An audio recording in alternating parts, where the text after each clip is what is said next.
The message came on a Tuesday morning, and it changed everything humanity knew about the universe. Commander Lisa Monroe was drinking her third cup of coffee when the communication officer called her to the bridge. The starship Resolute had been on a routine patrol near the outer planets when something impossible happened. An alien signal, clear and unmistakable, appeared on every screen. "This is the Galactic Concord," the message said in perfect English.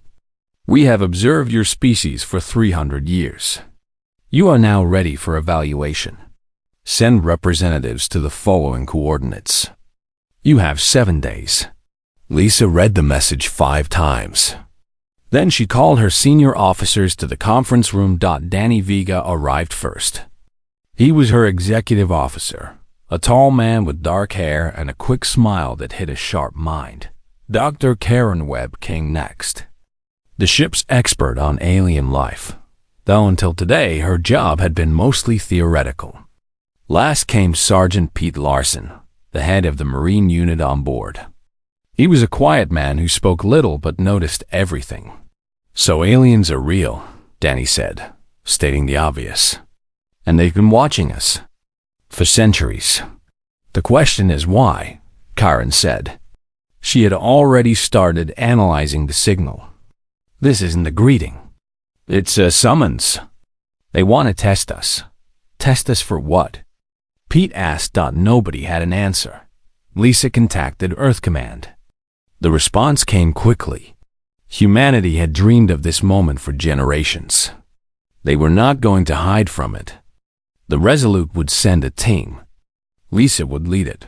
She chose her people carefully. Danny refused to let her go without him. Karen's knowledge might be the difference between success and failure. Pete's calm strength would keep them grounded. 4 humans to represent an entire species. The shuttle launched on the morning of the 7th day. The coordinates led them to empty space, far from any star or planet. But when they arrived, they found something waiting. Threshold Station was enormous. It looked like a cylinder made of black metal, spinning slowly in the darkness. No light shone from its surface. No signals came from within. It simply waited, patient and cold. "I'm not picking up any life signs," Danny said, checking his instruments. "But that doesn't mean anything. We don't know what kind of life to look for." They docked at an airlock that opened as they approached, as if the station knew they were coming. Inside, the gravity felt slightly lighter than Earth. The air was breathable, but carried strange smells that Karen couldn't identify. A creature appeared before them. It stood 7 feet tall and had 4 arms. Its skin changed colors constantly, shifting from blue to green to purple, like oil floating on water. When it spoke, its voice came from a device around its neck. "I am Coordinator Veth. Welcome to Threshold Station. You have been selected for evaluation." Lisa stepped forward. She had prepared many speeches, many questions. But looking at this alien, this proof that humanity was not alone, she found herself saying simply, "Thank you for inviting us." Veth's colors shifted in a pattern Lisa couldn't read. "Follow me. You will be shown to your quarters. The evaluation begins tomorrow." They walked through wide corridors clearly built for beings larger than humans. Other creatures passed them, so strange and varied that Karen stopped trying to categorize them. Some walked on legs. Some floated through the air. Some moved in ways that made no sense at all. All of them stared at the humans. And in their alien eyes, Lisa saw something that looked very much like pity. "What exactly is this evaluation?" she asked Veth. "The threshold trials determine if a species is ready to join the Galactic Concord. All applicants must pass. The trials test physical ability, mental strength, problem-solving, and social behavior. And if we fail?" Veth did not answer. The silence told Lisa everything she needed to know. Their quarters were simple, but comfortable. The beds were slightly too large, the ceiling slightly too high, but everything else had been adjusted for human use. Food waited on a table, carefully prepared to match human nutritional needs. "They've studied us," Karen said, examining the meal. "This is almost perfect for our biology. They know exactly what we need." "That's not comforting," Pete said. "It means they know our weaknesses too." Danny swept the room for listening devices and found 3. He didn't disable them. If the aliens wanted to watch, let them watch. Humans had nothing to hide. Lisa gathered her team around the table. "We don't know what's coming tomorrow. We don't know the rules. We don't know if these trials are fair or even survivable. But we know one thing." "What's that?" Danny asked. "We're human.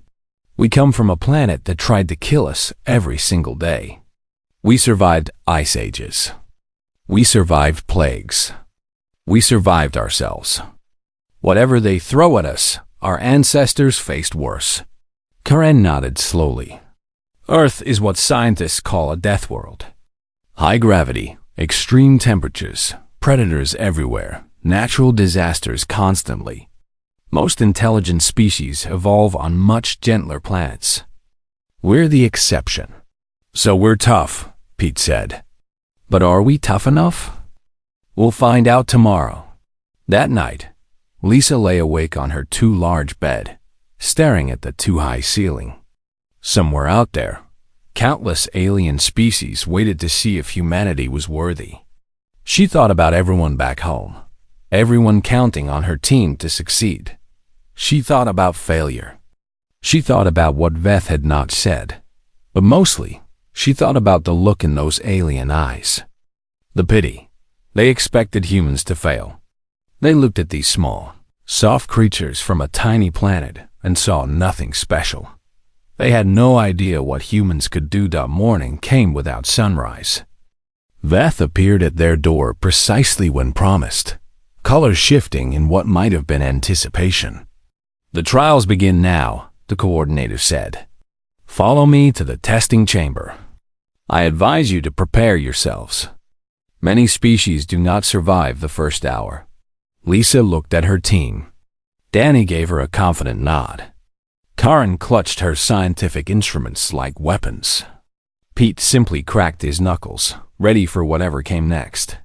"Lead the way," Lisa said. They followed Veth through the corridors, deeper into the station, toward whatever waited in the testing chamber. Around them, aliens paused their activities to watch the humans pass. Word had spread. Everyone wanted to see the new species, the ones from the dangerous little world. Lisa walked with her head high. Let them watch. Let them doubt. Humanity had not come this far by giving up. The third trial separated them. Lisa woke to darkness, so complete she couldn't see her own hands. She couldn't hear anything. She couldn't feel anything except the strange surface beneath her, neither warm nor cold. It was like floating in empty space, cut off from everything real. "Danny?" She called out. Her voice vanished into nothing. No echo, no response. "Karen? Pete?" Silence. Time passed, but Lisa couldn't tell how much. Minutes felt like hours. Hours felt like days. The darkness pressed against her like a weight, heavy and endless. Then the voice came. "You are alone." It spoke directly into her mind, bypassing her ears entirely. "Your companions are dead. The evaluation is over. Your species has failed." Lisa's heart seized in her chest. For one terrible moment, she believed it. Then she recognized what was happening. "You're lying," she said into the darkness. "How can you know?" the voice asked. "Because humans don't give up on each other. Whatever you're telling Danny, Pete, and Karen right now, they're not believing it either. We've survived worse than loneliness. We've survived wars. We've survived being cut off from everyone we love. We've survived our own minds trying to destroy us." The voice changed tactics. "We can release you now. Simply tell us the weaknesses of your species. Tell us how to defeat you. and this will end. No, we can offer you everything your kind desires. Power, knowledge, life beyond death. No, then suffer. The darkness continued. Lisa lost track of time entirely. She recited old songs in her head. She remembered every face she had ever loved. She held on to herself with desperate strength, refusing to let the isolation crack her open. And then, suddenly, light returned. She stood in the dome again, and her team surrounded her. Danny grabbed her in a hug so tight she couldn't breathe. Karen was crying. Pete just stood there, but his eyes were wet. "They tried to break us," Danny said, his voice rough. "They told me you were dead. They offered to bring you back if I betrayed humanity." "Same here," Karen said, wiping her face. "They showed me things. Terrible things. They said it was real, that Earth was burning, that everyone was gone." Pete spoke quietly. "They underestimate us. They don't understand that humans have been doing this to ourselves forever.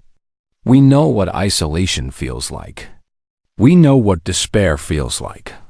We've spent our whole history learning to fight against our own darkness."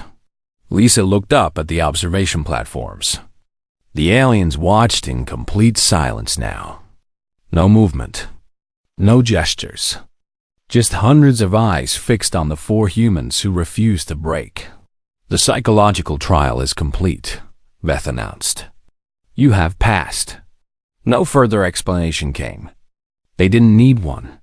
"The 4th trial will begin now," Veth continued. "This is a test of moral judgment." The dome changed around them. Suddenly, they stood on a platform overlooking a valley. Below them, a village spread across green fields. Creatures moved through the streets, small and gentle-looking, with large eyes and soft bodies. They sang as they worked, their voices carrying on the wind. Weapons appeared in the hands of Lisa and her team. Advanced technology, clearly powerful enough to destroy the village in minutes. "These beings possess resources your species needs," Veth's voice explained. "They cannot defend themselves. They do not have technology. You may take what you want. Eliminate them if necessary. They are insignificant." Lisa looked at the weapon in her hands. Then she looked at her team. Danny's jaw was tight. Karen looked sick. Pete had already set his weapon on the ground. Lisa dropped her weapon beside his. "We decline." The observation platforms erupted. Aliens shouted and gestured wildly. Some of them stood up from their seats. Lisa could feel the shock spreading through the chamber like a wave.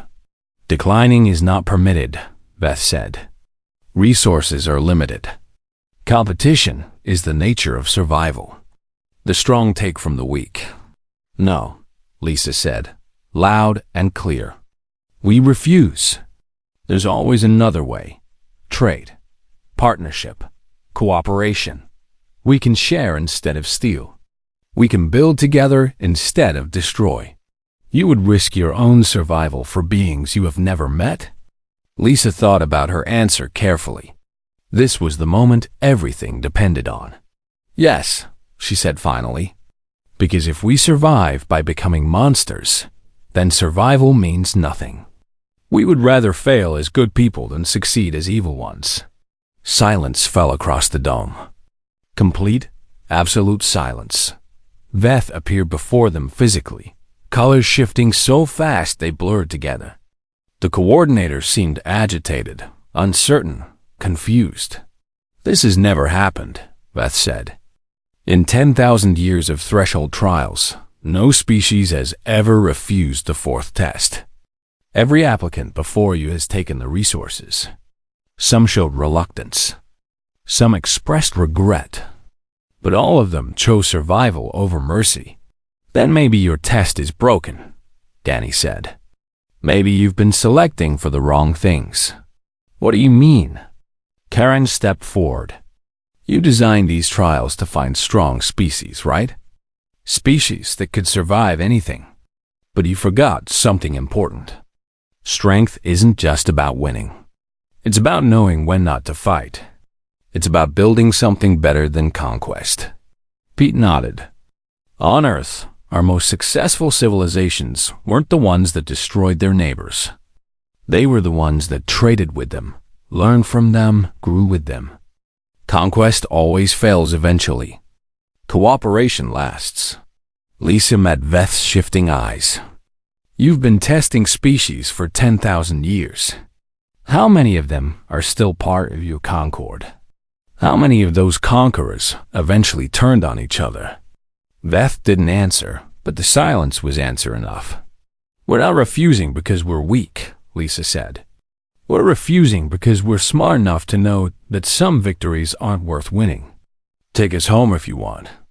Tell the Concord that humans failed. But we'll fail on our own terms, with our conscience clean. The village below them vanished. The weapons vanished. They stood once again in the empty dome, surrounded by watching aliens. The council wishes to speak with you, Veth said finally. All of you, now. They followed the coordinator out of the dome and into the deeper parts of the station, toward answers they had never expected to find. Behind them, on the observation platforms, aliens began to talk.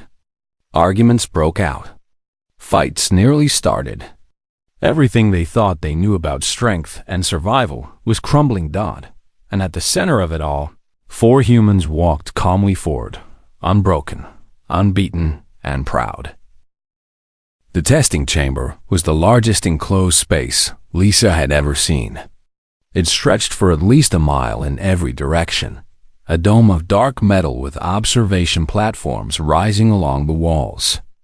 Hundreds of alien species filled those platforms, watching, waiting, judging. Lisa and her team stood in the center of the dome, feeling very small and very alone. Veth's voice echoed from speakers, hidden somewhere above. The threshold trials will now begin. You will face 5 challenges designed to test your species across multiple areas. Physical strength, mental stability, intelligence, cooperation. Each challenge must be passed. Failure means the end of your evaluation.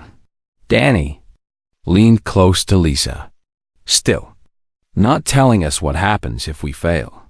I think we already know, she whispered back. The first trial is environmental adaptation, Veth announced. Begin. The floor beneath them shimmered, and suddenly they were somewhere else entirely. A jungle surrounded them, thick with alien plants that glowed faintly in colors Lisa had never seen. The temperature hit them like a wall, easily over 100 degrees. The humidity was so thick that breathing felt like drinking. Strange sounds echoed from the shadows, creatures calling to each other in voices that hurt human ears. Karen gasped and covered her nose. The plants are releasing something. Some kind of chemical. I think it's designed to cause panic. Lisa felt it immediately. Fear crept into her mind, whispering that she should run. The danger was everywhere, that nothing was safe. Her heart pounded. Her hands shook. Every instinct screamed at her to flee, but she had trained for this. Maybe not this exact situation, but situations where fear could kill faster than any enemy. Breathe slow, she ordered her team. It's just a chemical. Our bodies can handle it. Focus on something real. Focus on each other. They moved through the jungle together, step by careful step. The heat never let up. The panic never stopped whispering. Things moved in the undergrowth, watching them, testing them. Hours passed. 5 hours. 8 hours. 10 hours. Danny stumbled and nearly fell into a pool of something that hissed when plants touched it. Pete caught him and pulled him back. Karen found water that was safe to drink by testing it with her instruments. Lisa kept them moving, kept them focused, kept them alive. 12 hours after the trial began, the jungle vanished. They stood once again in the empty dome, soaked in sweat, exhausted beyond words. Veth's voice returned. Impressive, Most species failed the environmental trial within 3 hours. You lasted 12 and maintained group function throughout. Lisa looked up at the observation platforms. The aliens had gone quiet. Some of them were gesturing at the humans, their body language confused and agitated. They didn't expect that, Karen said, a weak smile crossing her tired face. They don't understand. They'd probably evolved on nice gentle worlds with stable climates. They don't know what Earth is like. What do you mean? Danny asked. Earth is a death world. We have deserts and ice caps and everything in between.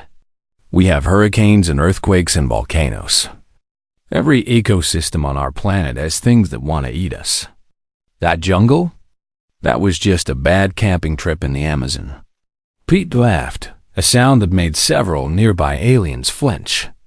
My grandfather grew up in southern Louisiana. He'd call that humidity mild. The second trial will begin now, Beth announced. Gravitational stress. The floor changed again, and suddenly Lisa felt like an elephant was sitting on her chest. Every movement became agony. Her legs felt like they weighed 1,000 pounds each. Just staying upright took all her strength.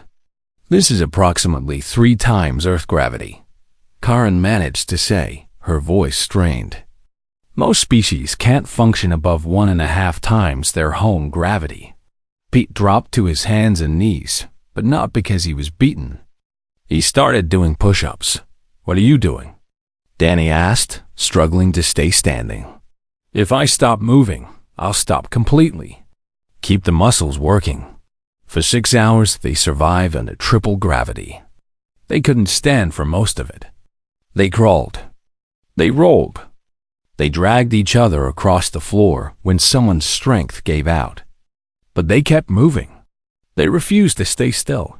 When the gravity finally returned to normal, Lisa lay on her back and stared at the ceiling, every muscle in her body screaming, "How is this possible?" The question came not from Beth, but from somewhere in the observation platforms. An alien voice, translated by machines, filled with disbelief. No species at their developmental stage has ever passed the gravitational trial. We evolved on a high-gravity world, Karen called out, still lying on the floor. Earth's gravity is stronger than most inhabited planets. And we spent our whole evolutionary history fighting it. Climbing trees, running from predators, building things. Gravity is just another enemy we learned to beat. Silence fell across the chamber. Lisa pushed herself up onto her elbows and looked at the watching aliens. They weren't just surprised anymore. Some of them looked scared. Good, she thought. Let them see what humans can do. You will rest now, Beth announced, and for the first time, Lisa heard something different in the translated voice. Uncertainty, maybe even respect. The remaining trials will continue after a recovery period. Guards escorted them back to their quarters. Water and food waited for them, more carefully prepared than before. Lisa noticed that the portions were larger, the nutrients adjusted. They know we burned through everything we had, she realized. They're paying attention. Danny collapsed onto his bed without eating. 2 down, 3 to go. What else can they throw at us? Fire? Poison? Wild animals? The first 2 trials were physical, Karen said, forcing herself to eat even though her arms felt like jelly. The next ones will probably target our minds. Pete sat in the corner, quiet as always. But Lisa saw something in his eyes that hadn't been there before. Confidence, pride. Whatever comes next, Lisa said, we face it together. That's how we pass these trials. Not by being the strongest or the fastest, but by refusing to abandon each other. That's what makes us human. Think they understand that? Danny asked. Lisa looked toward the door, toward the alien station beyond it, toward the countless species who would watch them today. Not yet, she said. But they will. She ate her food, drank her water, and let her body rest. Tomorrow would bring new challenges, new tests designed to break them. The aliens thought they understood humans. They thought they knew what fear and pain and desperation could do. They were wrong. Humanity had spent its entire existence learning to survive the impossible. A bunch of alien tests wouldn't change that. Lisa closed her eyes and slept, dreaming of Earth, of blue skies and green grass and all the impossible things her species had already overcome. The stars had no idea what was coming. The council chamber sat at the heart of Threshold Station. It was a circular room with 12 seats arranged around a central platform, each seat designed for a different kind of body. 12 species, 12 representatives, 12 sets of alien eyes watching as Lisa and her team entered. "Please stand in the center," Beth instructed, then moved to join the other council members. Lisa obeyed, her team forming a tight group around her. She studied the council as they studied her. One member looked like living crystal, light bending through its body in rainbow patterns. Another resembled a mass of tentacles covered in glowing spots. Others were so strange she couldn't find words to describe them. The crystal being spoke first. "We must be honest with you.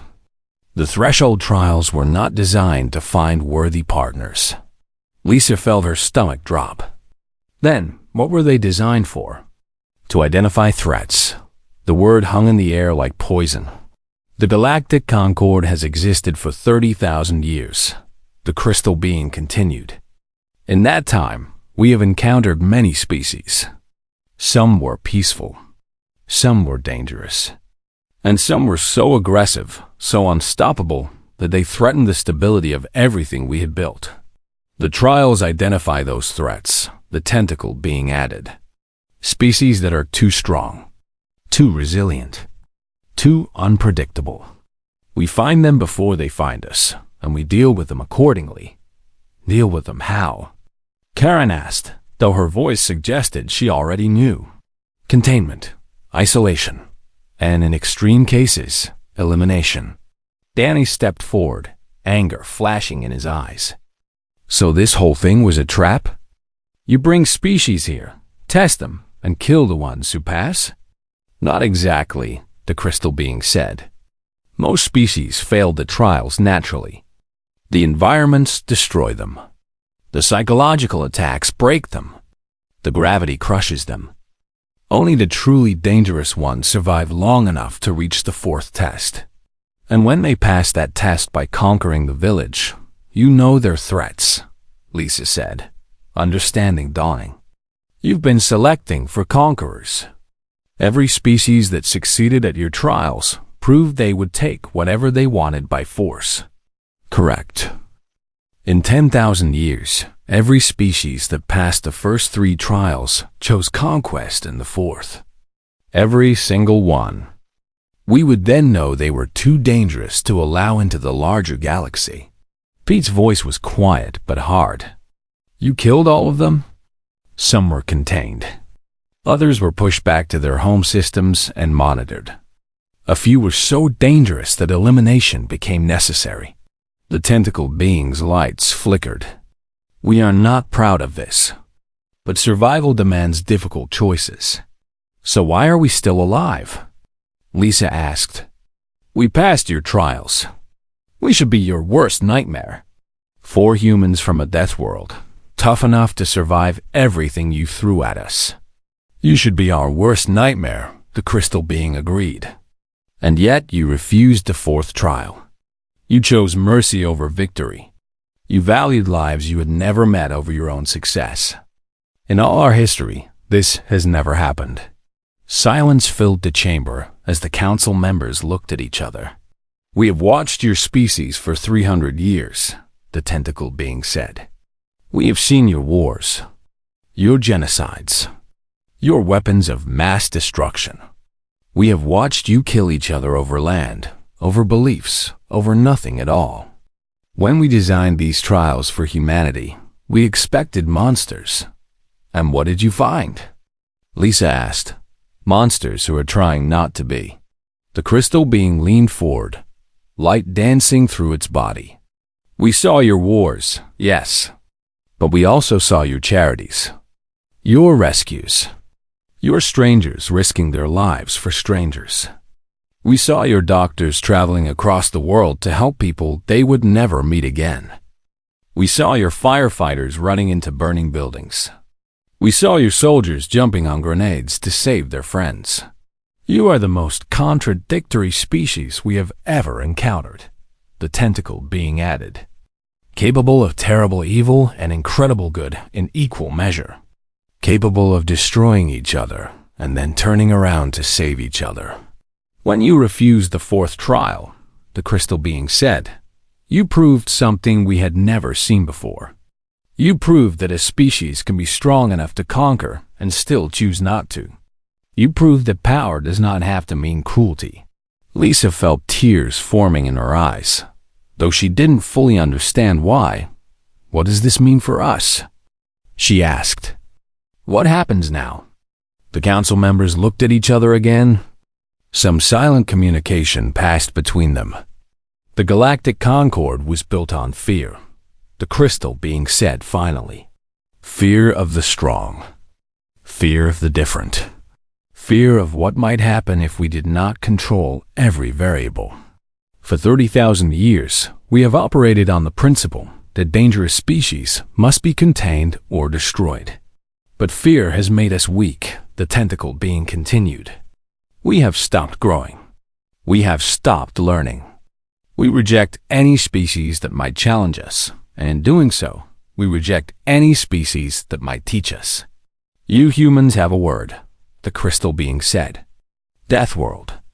You use it to describe your planet with what seems like dark humor. You evolved in an environment that should have killed you 1,000 times over. Instead, it made you strong, not just physically, but morally. You understand suffering because you have survived suffering. You understand mercy because you know what it means to need mercy. What are you asking? Lisa said, because she could feel a request coming. We are asking if you would teach us. Danny laughed out loud. The sound echoed through the chamber, startling several council members. Sorry, he said, still chuckling. It's just funny. We came here expecting to fight for our survival. We thought you were going to kill us if we failed, and maybe kill us even if we passed. And instead, you want us to be your teachers? We understand if this seems strange, the tentacle being said. It doesn't seem strange, Lisa said, cutting off any further discussion. It seems very, very human. She looked at her team. Danny nodded. Karen smiled. Pete gave his usual silent approval. We accept, Lisa said. Not just for ourselves, but for all of humanity. We'll teach you what we know. How to be strong and merciful at the same time. How to build instead of destroy. How to face your fears without letting fear control you. In return, the crystal being said, we offer you full membership in the Galactic Concord, access to our technology, partnership in our endeavors, and something else. What? An apology. For the tens of thousands of species we destroyed or contained. For the fear that drove us to such actions. For the test we designed that should have killed you, but instead showed us how blind we had become. Lisa nodded slowly. Apology accepted. Now let's get to work. The council chamber erupted in activity as plans began to form. As alliances began to build, as the galaxy started to change. And at the center of it all, 4 humans stood together, proud and unbroken, ready to show the stars what humanity could really do. 5 years had passed since the threshold trials, and the galaxy looked nothing like it once had. Admiral Lisa Monroe stood on the bridge of the Unity, the first starship ever built by humans and aliens working together. The ship was beautiful, a perfect blend of human engineering and Concord technology, crewed by 50 different species who had learned to work as one. Through the view screen, she watched the stars drift by, each one a reminder of how far they had come. Admiral, "We're receiving a message from the Keth homeworld," Lieutenant Danny Vega reported from his station. He had earned his promotion many times over in the past 5 years, helping to build bridges between species that had never spoken before. "Put it through." Coordinator Veth appeared on the screen, skin shifting through happy colors that Lisa had learned to recognize. "Admiral Monroe, I wanted you to be the first to know. The vote has passed. The Keth have agreed to open our borders completely. Full cultural exchange. No restrictions." Lisa smiled. "That's wonderful news, Veth. Your people have come so far." "Your people taught us that trust is possible," Veth replied, "even for those who spend 10,000 years living in fear. I must also tell you that the memorial was completed today. 100,000 species, listed and remembered. All the ones we destroyed or abandoned before you showed us another way." Lisa felt the familiar weight of that number. 100,000 intelligent species wiped out because the Concord was afraid. Gone forever because no one had taught them that strength and kindness could exist together. "They won't be forgotten," she promised, "and we'll make sure it never happens again." After the call ended, Lisa walked through the ship, greeting crew members from a dozen different worlds. A crystal being was teaching mathematics to a group of young aliens from a newly discovered species. A tentacled creature was learning human music from a woman who had never dreamed she would teach guitar to an alien. This was what humanity had brought to the stars. Not conquest, not fear, just a simple idea that different species could live and work together, could learn from each other, could build something greater than any of them could build alone. She found Dr. Karen Webb in the science lab, surrounded by holographic displays showing data from across the galaxy. "The Concord's growth rate has tripled since humanity joined," Karen said without looking up. 20 new species have applied for membership this year. They heard what happened with us. They want to see if the trials have really changed. Have they? Karen finally looked at her old friend. Completely? No more tests designed to break applicants. Instead, they evaluate potential for cooperation, creativity, and growth. Pete helped design the new protocols. Turns out, he has a talent for building things up instead of tearing them down. Lissa laughed. Sergeant Pete Larson had surprised everyone, including himself. The quiet Marine had become one of the Concord's most respected diplomats. His calm strength helping nervous species feel safe during first contact. "Speaking of first contact," Karen said, pulling up a new display, "we've detected signals from a system about 40 light years from here. Artificial signals. Someone's out there, and they're trying to say hello." Lisa felt the old excitement rising in her chest. This was why she had joined the space program in the first place. Not for the tests or the politics or the endless meetings. For this moment. For the chance to meet someone new. "Set a course," she ordered. "Let's go say hello." The Unity changed direction, engines humming with power that neither humans nor aliens could have created alone. Around Lisa, crew members prepared for first contact, running through protocols that had been developed through years of trial and error. As she watched them work, Lisa thought about everything that had brought them here. The message that changed everything. The trials that should have destroyed them. The council that expected monsters and found friends instead. Humanity had come to the stars with nothing but stubbornness and hope. They had faced tests designed to break them and laughed. They had been offered power through conquest and refused. They had looked at a galaxy built on fear and said, "We can do better." And the galaxy had listened. Her communicator beeped. It was Danny, calling from the bridge. "Admiral, we're getting more details on that signal. Whoever they are, they've been broadcasting for about 10 years. Standard first contact protocols. They're looking for friends. Then let's not keep them waiting. Lisa made her way back to the bridge, passing through corridors filled with species that would have been mortal enemies just a few years ago. Now they worked together, ate together, laughed together. Some had even started families together, their children growing up in a galaxy that no longer feared difference. On the bridge, the view screen showed a distant star, unremarkable except for the signal coming from its third planet. Somewhere down there, a new species was reaching out, hoping for an answer. Lisa took her seat in the captain's chair. Around her, humans and aliens waited for her command. "Open a channel," she said. "Standard greeting.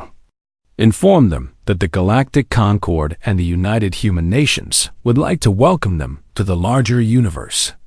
Tell them we come in peace. Tell them we want to be friends."